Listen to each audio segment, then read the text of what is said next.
तो हिंदुस्तानी भाऊ एक काम करो कि अपने ये वाली टेक्निक से मेरे दिमाग से ये पिक्चर डिलीट मार दो, क्योंकि भाई इस अबोमिनेशन के साथ मैं एस शंकर को याद नहीं रखना चाहता, क्योंकि उन्होंने एक ऐसी मूवी बनाई है जो क्रिंजीनेस के नए पायदानों को खोलती है कि अब ये अपना नया स्टैंडर्ड है। जहाँ पे भाई बहुत पहले क्विंटन टैरेंटिनो ने एक बात बोली थी कि वो सिर्फ अपनी ज़िंदगी में 10 फिल्में सिर्फ इसीलिए बनाएंगे क्योंकि समय के साथ वो जानते हैं कि डायरेक्टर्स का क्राफ्ट खराब होने लगता है। ये एक जनरल स्टेटमेंट है, पर जैसे जैसे अपने फेवरेट डायरेक्टर्स की हम लेटेस्ट मूवीज़ देखते ऐसे आ रहे हैं, आपको फील होता है कि नहीं यार थोड़ा सही भी बात लग रही है। एंड उन्हीं यादों को तरोताज़ा करते हुए मैंने अपनी पिछली वीडियो में 1996 की हिंदुस्तानी मूवी की कितनी तारीफों के पुल बांधे हुए थे। एस शंकर को भाई अपने समय से आगे का इंसान बताया था कि भाई बंदे ने अपनी मूवीज में Schindler's list, Forrest Gump, matrix के एक्शन से इंस्पायर्ड होकर एक्शन दिखाया है, प्लेन उड़ाया है, state of the art concept, नए नए तरीके के विजुअल इफेक्ट, सीजीआई का इस्तेमाल किया हुआ है, अपरिचित जैसी मूवी बनाई है, और वो भी उस समय में जब भाई किसी भी फिल्म मेकर को दूर दूर तक इंडिया में इसके बारे में ख्याल नहीं आता था, तब उन्होंने ऐसी मूवीज बनाई। और वहीं अपनी मैक्सिमलिस्ट वाइल्डनेस के चलते इनकी मूवीज एब्सोल्यूट मैडनेस कंसीडर की जाती हैं, पर ये सारी ओवर द टॉप चीजें भी अच्छी यादें छोड़ के जाती हैं अगर फिल्म अच्छी होती है, उसकी नीयत नहीं। बहरहाल कमल हसन स्टारिंग हिंदुस्तानी 2 अपनी 1996 की हिंदुस्तानी मूवी का डायरेक्ट सीक्वल है, जहां मूवी की स्टोरी सेम थीम्स और इश्यूज को लेकर एक बार फिर से रिविजिट अपने सिनेरियो को करती है कि कैसी आज़ादी के बाद अब हमारे पास देश एक और बार फिर से गुलामी में जी रहा है, वो भी इन भ्रष्टाचारियों, चोरों और बेईमानों के तले, जिसे आज़ादी दिलाने के लिए एक बार फिर से जंग करनी होगी। और उसके लिए 114 साल के सेनापति वापस लौटते हैं, जिन्होंने अपने देश को बदलने का निर्णय लिया है एक जंग शुरू करके, विच मीन्स कि इस जंग में त्रासदियां भी होंगी, रेवोल्यूशन भी होगा, इनोसेंट ह्यूमन कैजुअलिटीज भी हमें देखने को मिलेंगी, जिसे वो मानने के लिए पूरा तैयार होकर बैठे हैं कि एक जंग है तो भाई लोग तो मरेंगे ही, जिससे वो अपने पूरे नैरेटिव को 2 पार्ट की स्टोरी में कंप्लीट करेंगे। मूवी का एंड एक क्लिफ हैंगर पे एंड होता है, जिसके एंड में आपको पार्ट 3 के ट्रेलर भी देखने को मिलते हैं, बट जब आप ये 3 घंटे की फिल्म देख के निकलते हो तो आपको एक धोखा महसूस होता है कि भाई ये अपने ओजी सेनापति नहीं है, वो तुम नहीं हो, क्या किया आपने इनके साथ। यहाँ पे भाई इस फिल्म को देख के ऐसा लगता है कि इनके पास बस एक कॉन्सेप्ट ही था, कुछ मोमेंट्स के लिए क्लैरिटी भी थी, और उनके अराउंड उन्होंने पूरी पिक्चर घसीट दी, जिनके बारे में हम बात करते हैं। पर सबसे पहले मूवी में कुछ यंग मेन कैरेक्टर्स भी हैं जो कि भाई यूट्यूब चैनल चलाते हैं, लोकल स्कैम्स और करप्शन को भाई और उसके एविडेंस को एक एंटरटेनमेंट वे में फॉर्म में प्रेजेंट करते हैं, लोगों को जागरूक करते हैं।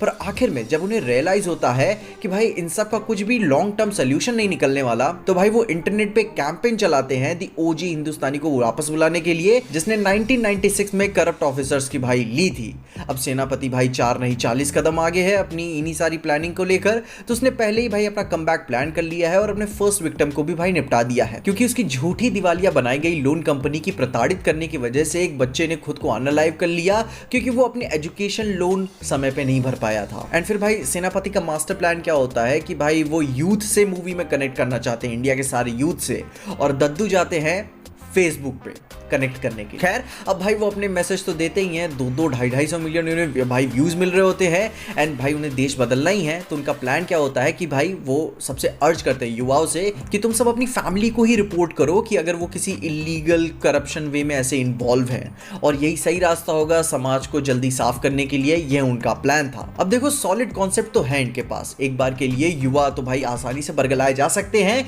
ये कदम उन्होंने उठा भी लिया, मगर फिर इवेंचुअली उन्होंने अपनी फैमिली को जब टर्न इन किया तो भाई उनके दुष्परिणाम भी उन्हें झेलने को महसूस हो गए। पब्लिक ह्यूमिलिएशन सबसे बड़ा लोगों के लिए डर होता है, जिसकी वजह से ना जाने कितनी फैमिलीज ने भाई अपना घर खो दिया, अपने अपनों को खो दिया, कितने सारे निर्दोष लोग इसके वजह से मारे गए, क्योंकि भाई वो ह्यूमिलिएशन वो सह नहीं पा रहे थे, क्योंकि भाई वो सारे करप्शंस उनके अपनों ने किए हुए थे। जिसके बाद अब ये मूवी बहुत ही बड़ा इंटरेस्टिंग मोड यहाँ पे लेती है कि ये बहुत ही बड़ा इशू है, बहुत अच्छा टेक लिया यहाँ पे, क्योंकि भाई यार भैंस की आंख इंसान कमाता क्यों है, अपने परिवार के लिए, अपनों के लिए, और जब परिवार ही नहीं रहा, अपने ही ऐसे निकल गए, तो भाई उन कागज के टुकड़ों का वो करेगा ही क्या। सेनापति की भाई कभी मेंटल हेल्थ के बारे में वो बिल्कुल भी नहीं सोचता, औरों के बारे में तो बिल्कुल भी नहीं सोचता कि भाई उनकी सैनिटी हिल जाएगी, वो डिप्रेस हो जाएंगे और परेशानी में आ जाएंगे, तो वो किस तरीके से समाज आगे बढ़ेगा। वो सिर्फ अपने ही नो टॉलरेंस तरीके से पनिशर बन के भाई दुनिया को सुधारना चाहता है, जो भाई कोई भी सेन इंसान 7 जन्मों में भी नहीं करता है। अब खैर मूवी में एक जो बड़ा सा रियलाइजेशन वाला सीन आता है, तो मुश्किल से 1 मिनट का एक पूरा सीक्वेंस है जहां पे भाई सेनापति का भाई एक एंगल दिखाया जाता है कि पब्लिक इंपैक्ट उसके ऊपर क्या पड़ रहा है, और फिर तुरंत ही उसके बाद ये अपनी इनकॉम्पिटेंट इंडियन इंटेलिजेंस सर्विसेज उस पर अटैक कर देती हैं। फिर उस pathetic excuse of that chess sequence के नाम पर पूरा इमोशनल भाग को वो कभी आगे चल के एड्रेस ही नहीं करते हैं। सेनापति ने कुछ नहीं सीखा, वो कुछ नहीं जाना, वो बस ऐसे ही निकल गया कि हाँ भाई ये तो होता रहता है। करोड़ों भारतीयों की मेंटल पीस खराब करके ये बंदा फिर से जंग के लिए भाई आगे बढ़ गया कि हाँ भाई ये लाशें तो हमें गिरानी पड़ेंगी बेहतर भविष्य के लिए। पर खैर ये थैनोस वाली वही बात आती है ना कि बेहतर भविष्य के लिए आपको अपना आज बहुत ज्यादा सैक्रिफाइस करना पड़ता है, जहाँ पे भाई फिलॉसफी मोरालिटी की बात वो काफी डिबेटेबल है। पर यहाँ पे मेरा ये भी मानना है कि भाई समाज को पनिशर की जरूरत है, क्योंकि भाई कुछ लोग हैं होते हैं ऐसे समाज में जो कि भाई माफी के हकदार नहीं होते। मगर साथ ही साथ हमें वो डेयरडेविल भी तो चाहिए, उसकी भी जरूरत होती है। क्योंकि भाई अगर आप बैटमैन की तरह दुनिया सुधारने चलोगे तो वो तो एक पुलिस स्टेट ही बन जाएगा, जहां पे भाई लोग सिर्फ डर की वजह से जिंदा रहेंगे। एंड ये सारी बातें ऑन पेपर काफी अच्छी लगती हैं, काफी मोरालिटी को आपको चैलेंज करती हैं, लेकिन ये उसको उस सीरियसनेस में मूवी कभी भी प्रेजेंट नहीं करती। ये काफी सेंसलेस इलॉजिकल वे में पैथेटिक तरीके से उन्हें प्रेजेंट करती है। And I am damn sure कि एस शंकर को भाई ये कॉन्सेप्ट ऑन पेपर काफी अच्छा लगा होगा कि ओ भाई माल मिल गया हमें। बट करंट इश्यूज को उन्होंने जिस टेस्ट के साथ अभी प्रेजेंट करने को तय किया है वो इतना डेटेड है कि कई जगहों पे घटिया फील होता है भाई, लॉजिकलेस पैथेटिकली प्रेजेंटेड है। मुझे भाई मासी मोमेंट से कोई परेशानी नहीं है, in fact I enjoy that. Aavesham में कितनी सारी ओवर द टॉप चीज़ें होती हैं, मगर मूवी अच्छी थी तो हम सब ने वो चीज़ एंजॉय की। मगर इस इंडियन 2 मूवी के साथ क्या हुआ कि ये इतने बैड टेस्ट में दिखाई गई हैं कि भाई अब इसको एज एन एग्जाम्पल ऐसे यूज़ कर सकते हो ना कि जहाँ पे लोग बोलते हैं कि अरे यार साउथ की पिक्चर ऐसी ही होती हैं, अब क्या ही सोचना। ये वो वाली वाइब देता है इंडियन 2 मूवी, जहाँ पे भाई मैं एस शंकर से ये बात तो बिल्कुल भी एक्सपेक्ट नहीं कर रहा था। इनकी मूवीज़ देखकर हम सब बड़े हुए हैं, एक हाथ है इनका हमें बड़ा करने में। इतनी भाई मैच्योर हिट करने वाली स्टोरीज जो इन्होंने हमें दी हैं क्रिएटिव तरीके से, जिसमें पता है मूवी का पहला मासी कॉल क्या आता है, कैलेंडर गर्ल्स का सॉन्ग। साफ पता चलता है कि भाई वो मॉडल्स हैं, डांस नहीं कर पाती, इनफैक्ट परफॉर्म भी ढंग से नहीं कर पाती हैं क्योंकि वो एक मॉडल हैं। और भाई बिकनी पहना के उन्हें ऑडियंस को भाई टिटिलेट करने का और वो नेवल दिखाने वाला पूरा। अब भाई ये क्या उनकी नेवल फिटिश है भाई मुझे नहीं पता, थैंक गॉड ऊपर वाले ने मुझे नहीं दी। पर वो भाई इतने बैड टेस्ट में उस गाने में भाई उनको वो प्रेजेंट करते हैं कि भाई मुझे वो पसंद नहीं आता। उस सीक्वेंस के पीछे का लॉजिक कोई भी भाई इंचैंटमेंट क्रिएट नहीं करता, एक वेस्ट ऑफ रिसोर्स ही वो सीन है। क्योंकि भाई उस इंट्रो से होता क्या है, अपने पहले माइनर विलन का रिवील होता है जिसको भाई वर्म कला से सेनापति ऐसे नर्वस सिस्टम पे अटैक करते हैं कि उसकी सारी लौंडियाबाजी निकल आती है, उसका जेंडर ही चेंज हो जाता है, सेक्सुअल ओरिएंटेशन बदल जाता है, वो लड़की बन जाता है मेकअप वोकअप का पूरा लगा के। अब भाई वो कहां से आया कोई एक्सप्लेनेशन नहीं है, बट वो बन गया। जहां भाई ये पहली चेतावनी थी मूवी को बताने की कि ये भाई मूवी किस सैनिटी पे भाई आगे लिखी गई है। क्योंकि इसके बाद सेनापति के हाथों 2 और इंपॉर्टेंट डेथ्स होती हैं, जहां पे भाई वो गुजराती बिजनेसमैन को एक मारता है, उसके पास रिडिकुलस अमाउंट का पैसा है जो भाई दिखता है आपको, उसे सेनापति भाई घोड़ा बना देता है अपनी वर्म कला से। बिलियनेयर इंसान है, उसकी बेटी की भाई शादी चल रही है, सोने में भाई उसके भाई बेटे को तोला जा रहा है, इतनी सारी गाड़ियां, मेहमान, सिक्योरिटी सब लगी हुई है। और जब भाई वो घोड़े के आचरण में भाग रहा होता है शादी से, तो भाई इतने सारे बॉडीगार्ड्स उसके कार और लेके सब उसके पीछे भाग रहे होते हैं, कोई भी उसे रोक नहीं पाता, कोई पकड़ नहीं पाता। इतना सेंसलेस वो सीन लगता है एंड इवेंचुअली वो मारा ही जाता है। जिसके बाद बहुत ही वाहियात एक डेथ सीन ये भी आता है मूवी में कि जहां जीरो ग्रेविटी में सेनापति एक विक्टिम को भाई मार तो रहे ही होते हैं अपनी वर्म कला से, मगर उसके थूक से एक मैसेज लिख रहे होते हैं जीरो ग्रेविटी में। और वो पूरा सीक्वेंस इतना पेन्सटेकिंगली लंबा है कि आपको अच्छा नहीं लगता, क्योंकि भाई वो थूक से ही पूरा कॉन्टिन्यूअसली लिख रहे होते हैं, मुझे बिल्कुल भी पसंद नहीं आया। और ऊपर से सबसे बड़ी बात, वो वहां पे अपने CGI VFX को शो ऑफ कर रहे थे यह चीज दिखाकर, ये काफी रिडिकुलस चीज लगी मुझे वहां पे। जिसपे से भाई मूवी का एक डेथ काफी हिट करता है, जहां पे भाई अपना माँ वाला जब एंगल आता है मूवी में, उसकी माँ काफी ह्यूमिलिएट हो जाती है, तो उसने खुद को अनलाइव कर लिया होता है। वो कहानी का बहुत ही बड़ा टर्निंग पॉइंट था एंड आगे कहानी में आप उससे थोड़ा सा फील ही कर रहे होते हो, आप इंग्रोस्ड हो जाते हो उस सीक्वेंस में। मगर तभी अपने CBI ऑफिसर्स आ जाते हैं अपनी इनकॉम्पिटेंस तरीके से लड़ने के लिए।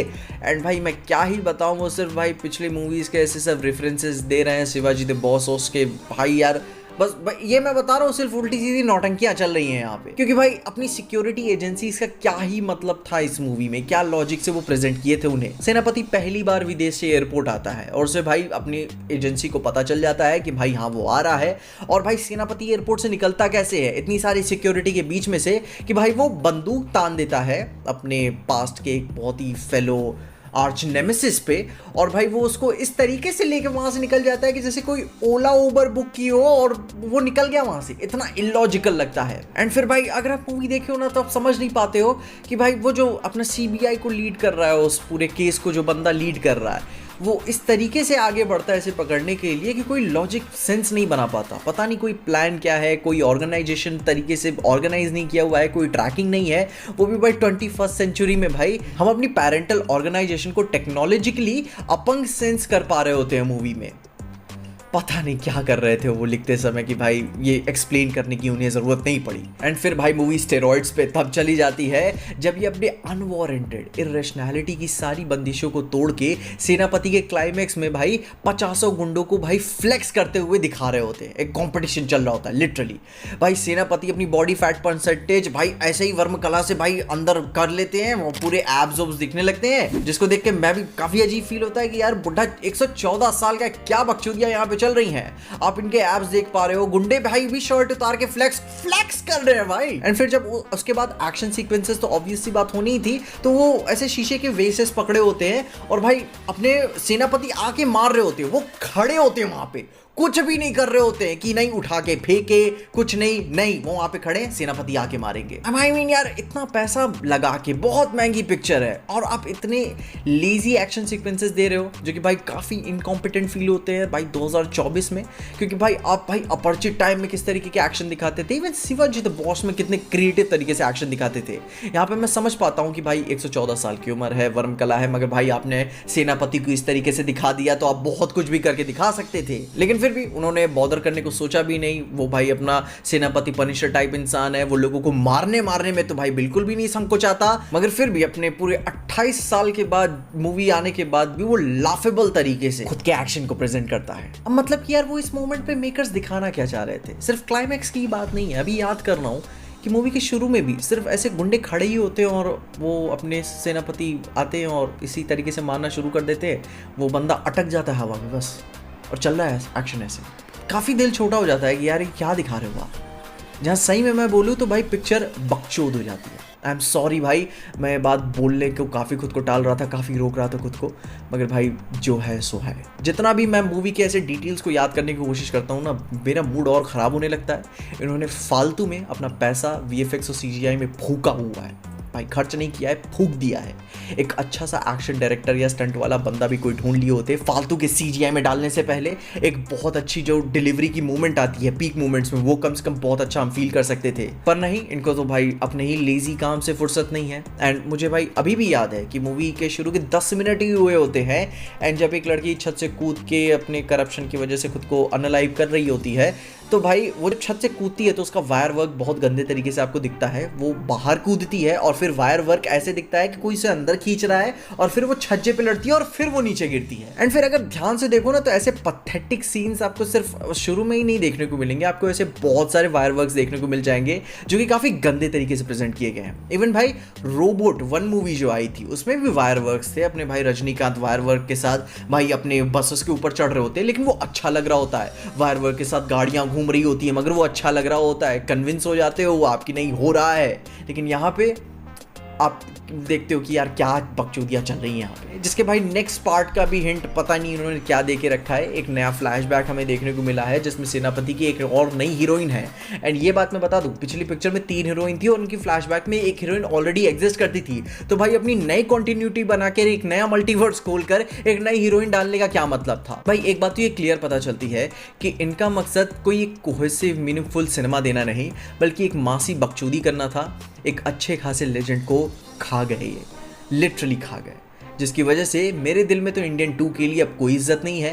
एंड अब देख के लगता भी नहीं है कि इंडियन 3 के लिए भी बहुत इज्जत होगी। एंड इनफैक्ट मैं मेंटली प्रिपेयर होकर जाऊंगा कि अब मैं इंडियन 3 देखने जा रहा हूँ, क्योंकि वह अच्छी मूवी नहीं होने वाली। बाकी तुम अपनी ओपिनियंस बताओ कि अगर तुमने मूवी देख ली है तो वो भी बताना, एंड अगर नहीं देखी है तो देख लो। वैसे भी अपनी इंडिया की बिग बजट मूवीज़ एक अलग ही बेंचमार्क सेट करके जाती हैं क्रिंजीनेस का। खैर तुम अपने ओपिनियंस में कमेंट ज़रूर बताना। एंड तब तक के लिए अगर आपको कुछ अच्छी मूवी चाहिए तो मैंने महाराजा मूवी के बारे में बात की है, वो भी अपनी तेलुगु सिनेमा की तरफ से आई हुई है एंड उसे आप ज़रूर से देखना अगर आपने नहीं देखी हुई है, क्योंकि बहुत अच्छी मूवी है एंड इसके ऊपर मैंने रिव्यू भी किया हुआ है। जहाँ तब तक के लिए देखते रहिए PJ एक्सप्लेन।